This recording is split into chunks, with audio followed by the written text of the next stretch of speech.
আপনি কি জানেন লিওনেল মেসি ফুটবল ইতিহাসের প্রথম অধিনায়ক যে কিনা ইসরায়েলের বিপক্ষে ম্যাচ বাতিল করে জরিমানা গুনছেন? না, আপনি এটা জানবেন কেন? আপনার তো এটা জানার ইচ্ছে নেই, বরং আপনার কাজ মেসির সমালোচনা করা। একটা ছবি পেয়েছেন, অমনি মেসির সমালোচনা শুরু করেছেন। কারণে অকারণে মেসির পেছনে আপনি অকারণে পুরো ক্যারিয়ার জুড়ে লেগেছিলেন। তাহলে শুনুন, মেসি ফিলিস্তিনের মানুষের প্রতি কতটা মানবিকতা দেখিয়েছিলেন। সাল 2018 রাশিয়া বিশ্বকাপের আগে আর্জেন্টিনা মাঠে নামবে ইসরায়েলের বিপক্ষে। সবকিছু ঠিকঠাক।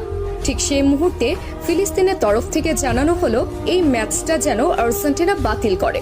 কিন্তু আর্জেন্টিনা ফুটবল অ্যাসোসিয়েশনের তরফ থেকে সেটা সম্ভব ছিল না, কেননা এই ম্যাচটা বাতিল করলে মোটা অঙ্কের জরিমানা গুনতে হতো এএফএ কে। আর অর্থনৈতিক দৈন্য দশায় ভোগা আর্জেন্টিনা ফুটবল অ্যাসোসিয়েশনের তরফ থেকে সেটা সম্ভব ছিল না। ঠিক সেই মুহূর্তে ফিলিস্তিনের মানুষ সরাসরি খোলা চিঠি ছুড়েন মেসির কাছে। আর্জেন্টাইন অধিনায়ককে অনুরোধ জানানো হয় ম্যাচটা যেন বাতিল করে, এবং মেসি তাদের অনুরোধে সাড়া দিয়ে ম্যাচ বাতিল করেন এবং নিজ পকেট থেকে জরিমানা পরিশোধ করেন আর্জেন্টাইন ক্যাপ্টেন।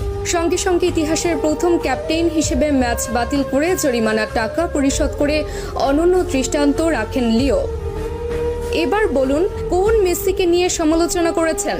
কতজন মানুষ এইভাবে নিজ পকেট থেকে জরিমানা গুনেছেন ফিলিস্তিনের জন্য, বলুন তো? এরপর যদি মেসির সমালোচনা করেন, দয়া করে আয়নায় মুখখানা দেখবেন। এবার আসি এই ছবির ঘটনায়।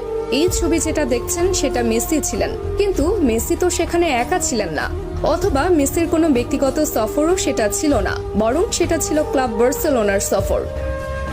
যে সফরে শুধু মেসি একা নন, বরং পুরো বার্সেলোনা টিমই ছিল। এমনকি সে সফরে ব্রাজিল তারকা নেইমারও ছিল সঙ্গী। তাহলে সে সমালোচনা